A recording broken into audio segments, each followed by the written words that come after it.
Good afternoon students, welcome back to Maharaja Agrasen Ayurveda college. तो next class हमारी शरीर क्रिया एवं रचना, एनाटॉमी एंड फिजियोलॉजी की।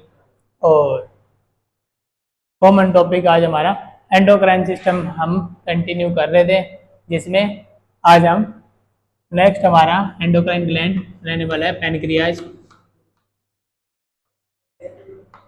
पैनक्रियाज कॉमन टॉपिक है बीएससी नर्सिंग और डिप्लोमा का। पेज नंबर बीएससी नर्सिंग वाली बुक में 313 ठीक है। पैनक्रियाज, इससे पहले हमने ग्लैंड पढ़ा था, कौन सा? एड्रीनल ग्लैंड, है ना। एड्रीनल ग्लैंड हमने शुरू कर लिया था। तो रोहित एड्रीनल ग्लैंड के पार्ट्स बताएगा।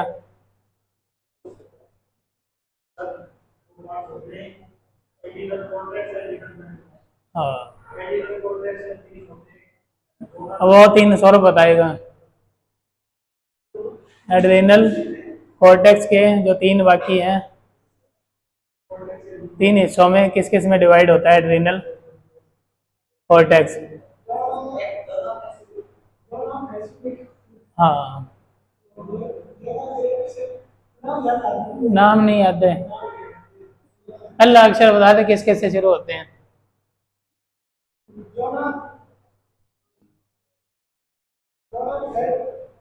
जोना को छोड़ के पहला अक्षर बता दे, जो उसके बाद में जो शुरू होते हैं। एक तो जोना फेसिकुलेटा है, एक ग्लोमेरुलोसा और एक जोना रेटिकुलरिस। ठीक है, तो अंकित बता देगा। जोना जो ग्लोमेरुलोसा है वो कौन सा हार्मोन रिलीज करने में हेल्प करती है? हाँ, ग्लोमेरुलोसा। कॉर्टेक्स एड्रीनल ग्लैंड का पार्ट है। फटाफट से बता दो, नहीं आता तो भी बता दो, फिर अपन ने नेक्स्ट आज शुरू करना है पैनक्रियाज। है एल्डोस्टेरोन। अच्छा, और फिर कोर्टिसोल कौन करता है?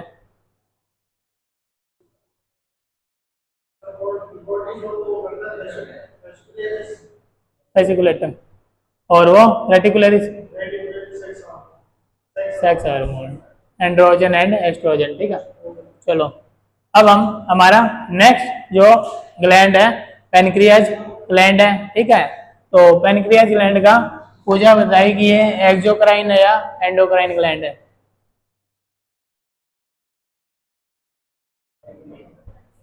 एंडोक्राइन है, दोनों ना, एंडोक्राइन और एक्सोक्राइन दोनों। एंडोक्राइन एंड एक्सोक्राइन, इसको याद रखना। पैनक्रियाज जो है एंडोक्राइन एंड एक्सोक्राइन दोनों फंक्शन करता है। ठीक है, होता कहाँ पे है? ये ना अपना पेट, एब्डोमेन, स्टमक, है ना। इसकी जो लोकेशन होती है वो क्या है? इसके जस्ट बिहाइंड द स्टमक। ठीक है, ये रहा, है ना, इसके पीछे प्रेजेंट होता है। इसकी शेप ट्रायंगुलर कह सकते हो चाहे, ठीक है, या इसको लीफ लाइक भी बोल सकते हो। लीफ लाइक, लीफ किसे कहते हैं हम? पत्ती को, जो पेड़ का पत्ता होता है। ठीक है, ये देखो इस तरह से, है ना, इसी तरह होता है पत्ता क्या।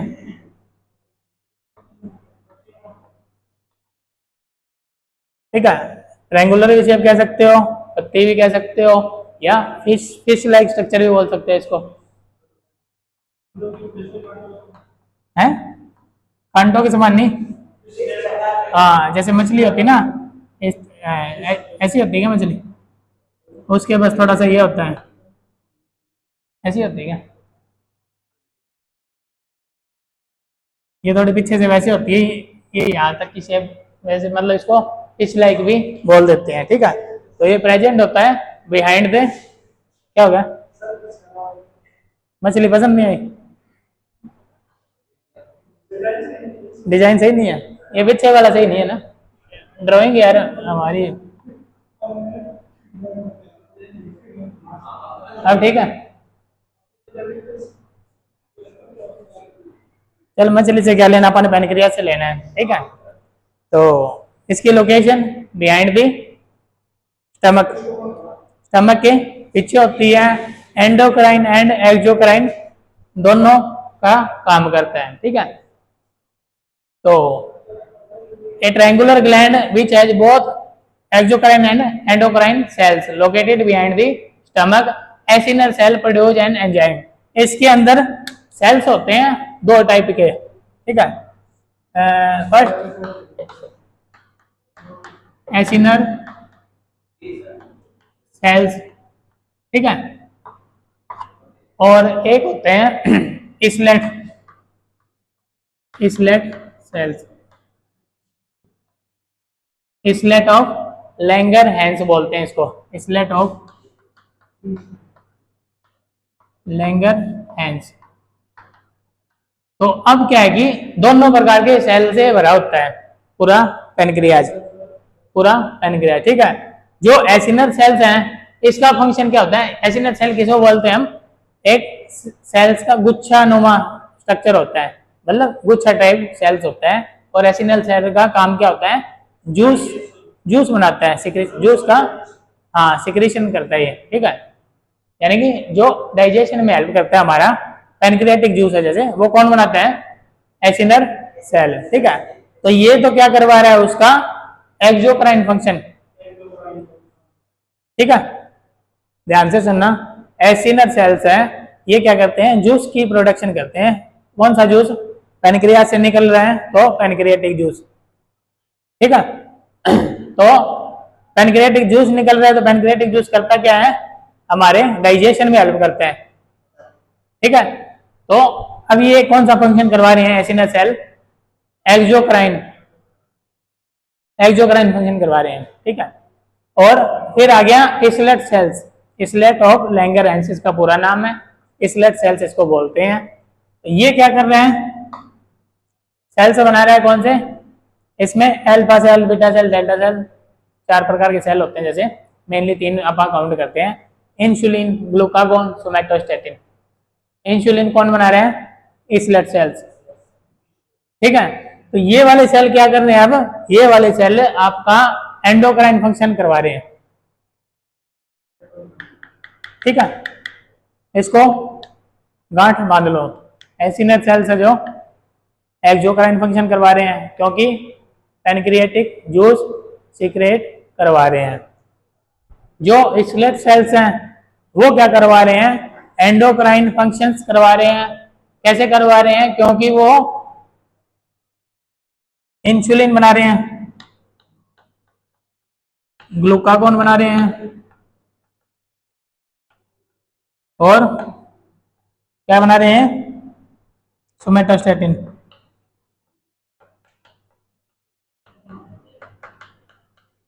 तो अब ये क्या कर रहा है, एंडोक्राइन फंक्शन करवा रहे हैं, ठीक है। तो एंडोक्राइन एक्सोक्राइन में डिफरेंस कुछ ही, एंडोक्राइन ग्लैंड और एक्सोक्राइन में क्या होता है नहीं पता, पूजा। एंडोक्राइन हाँ ब्लड में हार्मोन क्या करता है, बनाता है, नहीं हार्मोन तो वो खुद ही बनाएगा, रिलीज, हाँ रिलीज ब्लड में करेगा। एंडोक्राइन, एक्सोक्राइन हाँ वो, देखो एक चीज हमेशा याद रखना, ठीक है, छोटी सी बात को याद रखना, जो एक्सोक्राइन है, जो एंडोक्राइन है ना, वो तो क्या है, डक्टलेस, डक्ट यानी कि वो पाइप, लेस यानी कि नहीं है, ठीक है। कौन सा, एंडोक्राइन। जो एक्सोक्राइन है वो विद डक्ट होता है, उसकी अपनी पर्सनल डक्ट होती है, अपना एक रास्ता होता है, ठीक है। जो एंडोक्राइन है ना, उनका पर्सनल कोई डक्ट नहीं है, तो वो सीधा ब्लड में रिलीज करते हैं हार्मोन को, जहां भी पहुंचेगा उसका हार्मोन एंडोक्राइन का, वो ब्लड के थ्रू पहुंचेगा, ठीक है। लेकिन जो एक्सोक्राइन वाले ना, उनको ब्लड की जरूरत नहीं है, ठीक है। अब जैसे ये पैनक्रियाज है, ये क्या कर रहे हैं, पैनक्रियाटिक जूस बना रहा है, ठीक है। इसने क्या किया, पैनक्रियाज ने रिलीज कर दिया सीधा स्मॉल इंटेस्टाइन में, ड्यूडेनम से कनेक्ट होता है। ड्यूडेनम क्या है, स्मॉल इंटेस्टाइन का एक पार्ट है। जो अपनी स्मॉल इंटेस्टाइन है, छोटी आंत है, उसके 3 हिस्से बताए थे ना मैंने, ड्यूडेनम, जेजुनम और इलियम। तो सबसे पहला जो पार्ट है छोटी आंत का, उसके साथ ये कनेक्ट रहता है और उसी के अंदर क्या करता है, ये अपना पैनक्रियाटिक जूस डाल देगा। किसमें डाल देगा, छोटी आंत में, ठीक है। तो अब छोटी आंत में जो खाना पड़ा है उसको पाचन है जो, मतलब तो पाचन कैसे करेगा। एक चीज मैं आपको बता दूं पहले, पैनक्रियाटिक जो जूस है ना, उसमें होता क्या क्या है, उसमें 3 एंजाइम्स होते हैं। पैनक्रियाटिक जो जूस है उसमें 3 एंजाइम होते हैं। पहला अमाइलेज, ये भी याद रखना। दूसरा लाइपेज, तीसरा ट्रिप्सिन, ये भी मैंने आपको लास्ट क्लास में बताया था।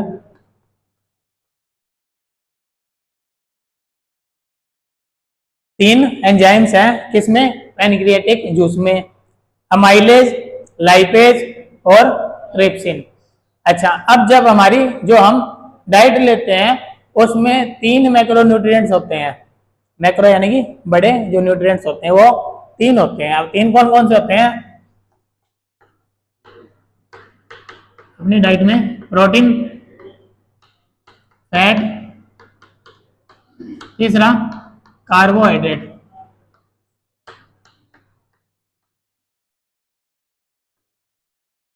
ठीक है, 3 मैक्रो न्यूट्रिएंट है। मैक्रो यानी कि बड़े जो मेन न्यूट्रिएंट है वो, ये 3 चीजों पे अपनी बॉडी डिपेंड करती है ना, हर चीज में फंक्शन इसका जरूरी है, ये नहीं होंगे तो बंदा खत्म है। तो अब ये तीनों चीजें हमने बाहर से ले तो ली, लेकिन उसको पचाने के लिए भी कोई चाहिए, है ना। उसको पचाने के लिए चाहिए तो ऊपर वाले ने पैनक्रियाज, जो पैनक्रियाटिक जूस बनाता है, उसके अंदर ये तीनों का इलाज डाल रखा है।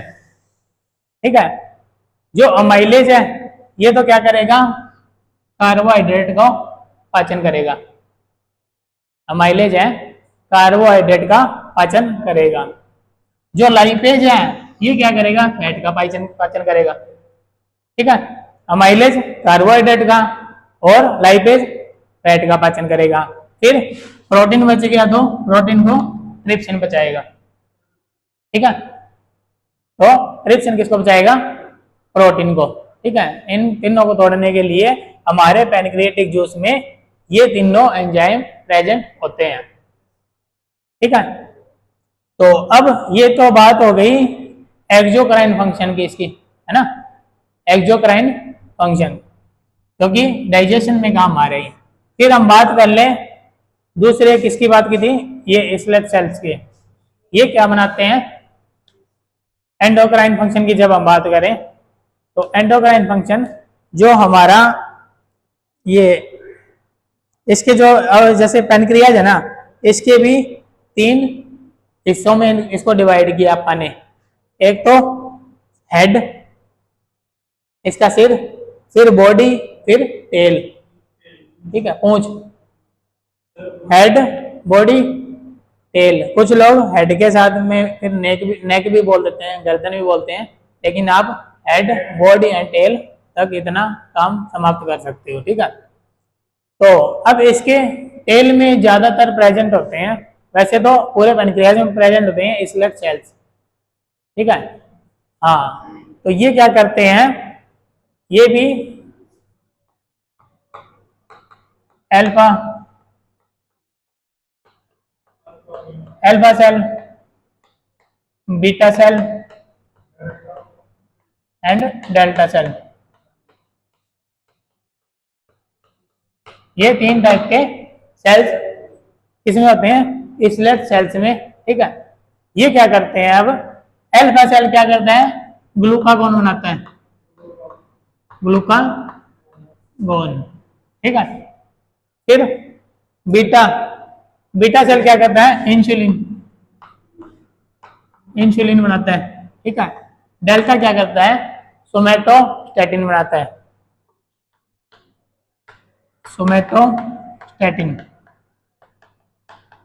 ठीक है, तीनों इन्होंने बना दी है। फिर हम बोलेंगे कि इनका तीनों का फंक्शन क्या है। तो तीनों का फंक्शन, सबसे पहले जो अल्फा सेल बना रहा है ग्लूकागोन को, तो ग्लूकागोन का फंक्शन ये है, हमारी बॉडी में यदि ग्लूकोज कम पड़ती दिखाई देती है तो ये क्या करता है, ग्लूकोज को बढ़ाता है। Alpha cell, alpha cell release करता है किसको, ग्लूकागोन को, और ग्लूकागोन ग्लूकोज को बढ़ाता है। बात समझ आ गई? थोड़ा उसके नाम से आइडिया लगा लेना, ग्लूकागोन ग्लूकोज को बढ़ा रहे हैं।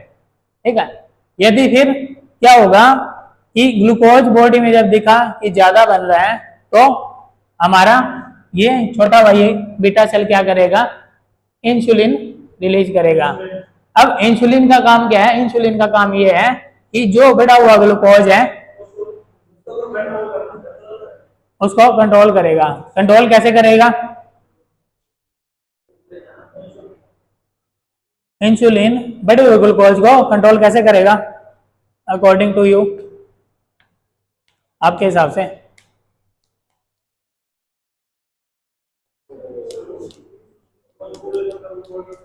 चलो मेरे को ये बता दो, डायबिटीज किसको बोलते हैं अपन? शुगर को है, हार्मोन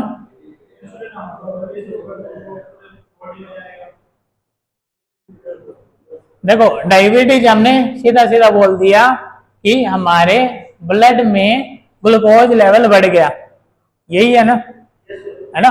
तो ग्लूकोज का काम क्या है, हमारे बॉडी सेल्स को एनर्जी देना। काम करने के लिए एनर्जी लगती है ना?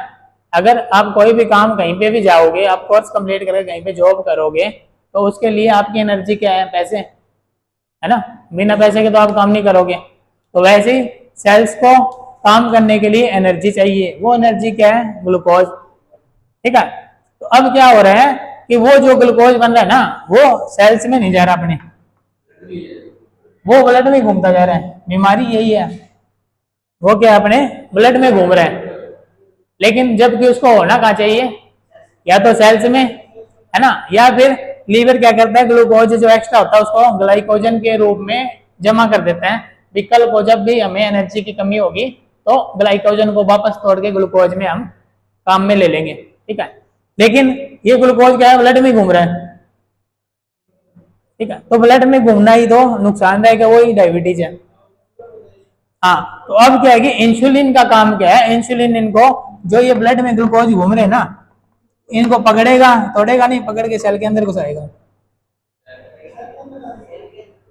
है? मतलब सेल को देगा यूज करने के लिए, या फिर अगर एक्स्ट्रा सब काम हो रहा है, सेल कर रहे हैं, तो उसको ग्लाइकोजन के रूप में जमा, बॉडी में जमा करवा देगा, यानी कि ब्लड के अंदर फ्रीली नहीं घूमने देगा, है ना? और अगर ग्लूकोज हमारी बॉडी में ब्लड में ज्यादा है तो मैंने आपको बताया था कि जो डायबिटीज वाला पेशेंट होता है उसको कोई चोट लग जाती है तो वो जख्म ठीक नहीं होता है। हाँ, जल्दी से ठीक नहीं होता है, लेकिन बहुत टाइम लग जाएगा। उसका रीजन भी मैंने आपको बताया था, क्या रीजन था?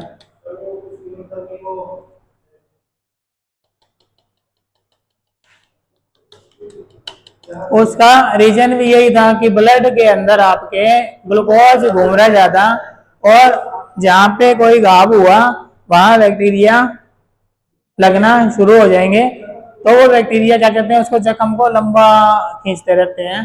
तो जब तक वो बैक्टीरिया वहां से नहीं हटेंगे तब तक वो अपना जख्म ठीक नहीं होगा, और बैक्टीरिया की डाइट, ग्लूकोज जो ब्लड के अंदर हमारी ग्लूकोज है वो बैक्टीरिया की डाइट बने रहेंगे, और बैक्टीरिया अपना ग्रो करता रहेगा, 1 से 2, 2 से 4, तो वो जख्म अपना वैसे ही बना रहेगा।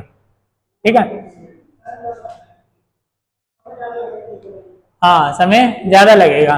ठीक है, तो अब क्या है कि ये इंसुलिन क्या कर रहा है, उस ग्लूकोज को सेल्स के अंदर भेज रहा है। ठीक है, ताकि सेल उसको यूज कर ले। ठीक है, और फिर यूज करके एटीपी बना दे। एटीपी क्या है, एटीपी एक तरह की करेंसी है जिसको सेल यूज करते हैं, टिश्यू यूज करते हैं। ठीक है, हम जब भी कोई काम कर रहे हैं हमारी एनर्जी लूज हो रही है, तो वो क्या है, एटीपी खर्च कर रहे हैं अपन। तो अब ये फ्री जो ग्लूकोज है उसको निकाल के ब्लड से उसमें डाला कौन, इंसुलिन।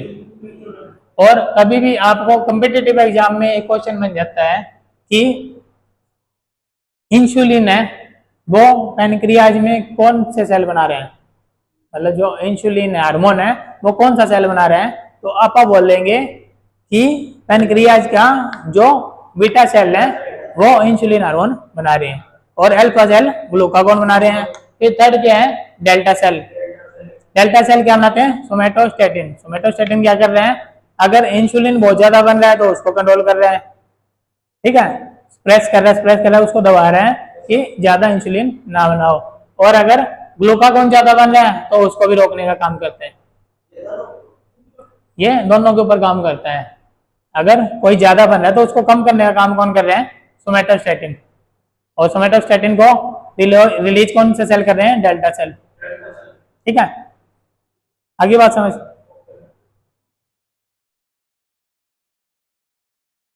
तो अब इसको देख लेते हैं बुक वाले क्या बोल रहे हैं।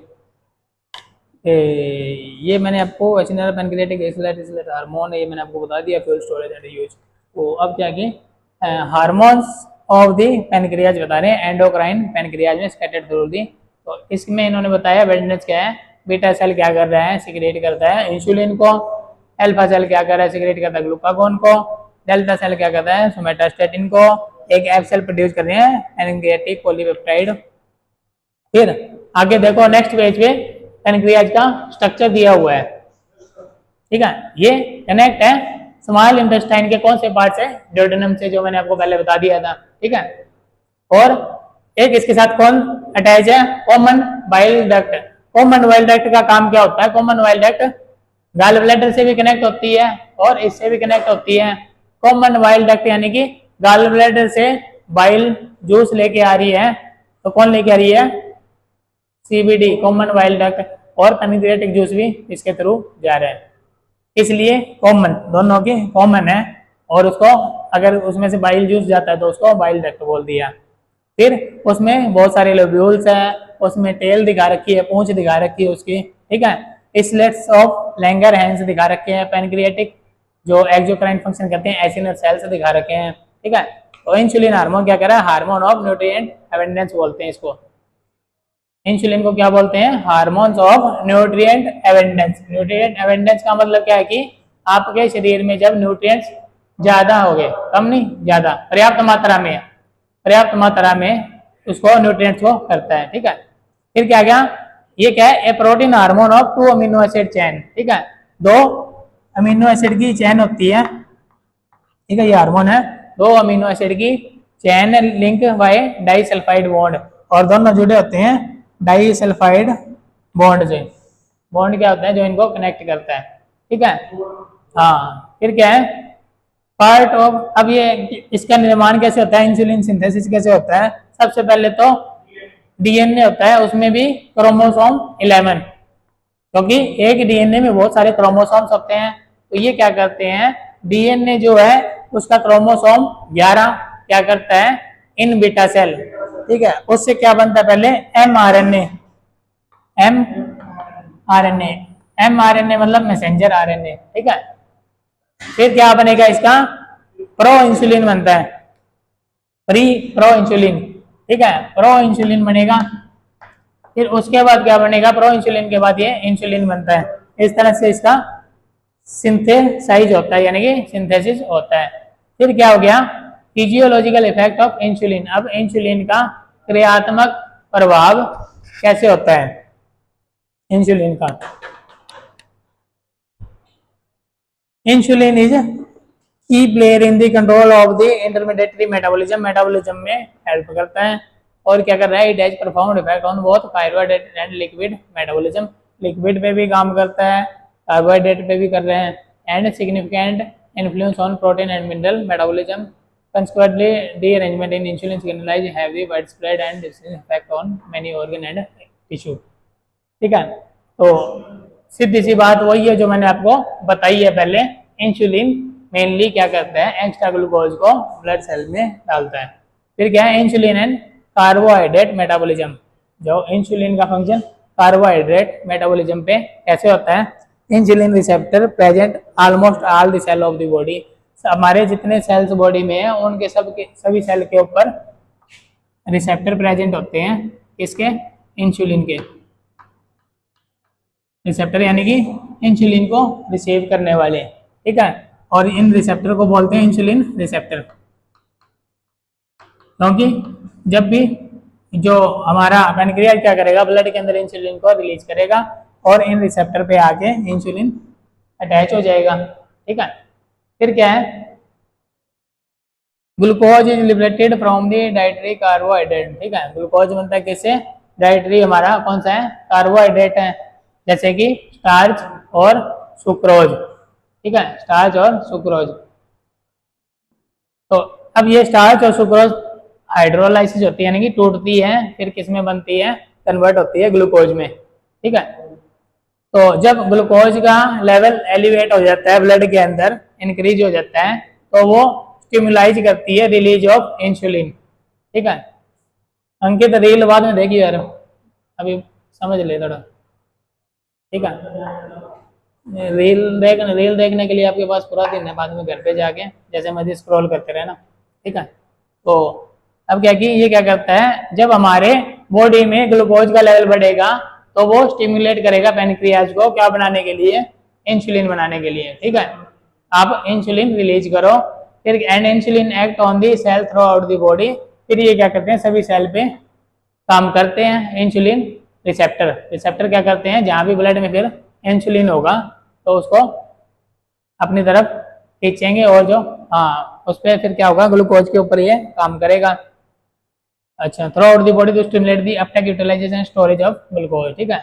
मतलब स्टिमुलेट करेगा अपटेक, यानी कि उसको ग्लूकोज को पकड़ ले, ठीक है। फिर क्या, यूटिलाइजेशन पकड़ के उसको यूज कर ले, या फिर अगर आपके पास सफिशिएंट ग्लूकोज है तो उसको ग्लूकोज को आप स्टोर कर लो, ठीक है। ये फंक्शन करवाता है इंसुलिन का फंक्शन है, ठीक है। और फिर आ गया लीवर पे। अब लीवर के ऊपर, लीवर को हम हिंदी में क्या बोलते हैं, यकृत, ठीक है। आयुर्वेद में हम यकृत बोलते हैं लीवर को। लीवर के साथ कैसे इसका फंक्शन रहता है, ये क्या करता है, स्टिमुलेट करता है किसको, ग्लूकोज ऑक्सीडेशन, ठीक है। ग्लूकोज का ऑक्सीडेशन यानी कि ग्लूकोज को तोड़ने का, ठीक है। प्रमोट क्या करता है, ग्लूकोज स्टोरेज एज ग्लाइकोजन। मैंने आपको पहले बताया, ग्लूकोज को अगर पहले तो ये तोड़ देगा, अगर उसका यूज नहीं है ग्लूकोज का तो उसको स्टोर करेगा किसकी फॉर्म में, ग्लाइकोजन के रूप में स्टोर कर देगा, ठीक है। फिर क्या करता है, और या फिर क्या करता है, उसको जब जरूरत पड़ेगी तो ग्लाइकोजन को तोड़ के वापस ग्लूकोज भी बना देगा, कौन, लीवर, ठीक है। Inhibit glycogenolysis, insulin inhibit conversion of glycogen to glucose, ठीक है। तो इंसुलिन क्या करता है, जो ग्लाइकोजन है उसको ग्लूकोज में टूटने से रोकता है।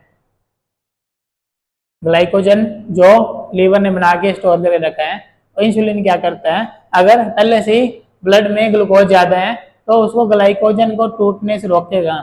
भाई हमारे पास ग्लूकोज पहले से ही है, ग्लाइकोजन टूटेगा तो दोबारा और ज्यादा ग्लूकोज बनेगा बॉडी में, तो उसको रोकने का काम करता है। और क्या करता है, ग्लूकोनियोजेनेसिस। अब ये क्या करता है, इनहिबिट करता है फॉर्मेशन ऑफ ग्लूकोज।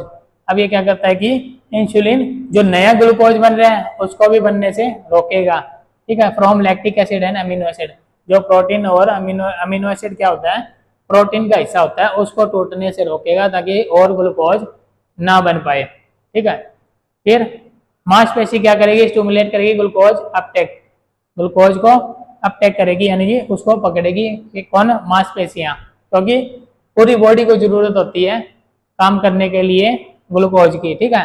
फिर क्या करेगा, promote glucose store as glycogen, मांसपेशियों में भी स्टोर हो जाएगा एच किसके रूप में, ग्लाइकोजन के रूप में, कौन, ग्लूकोज, ठीक है।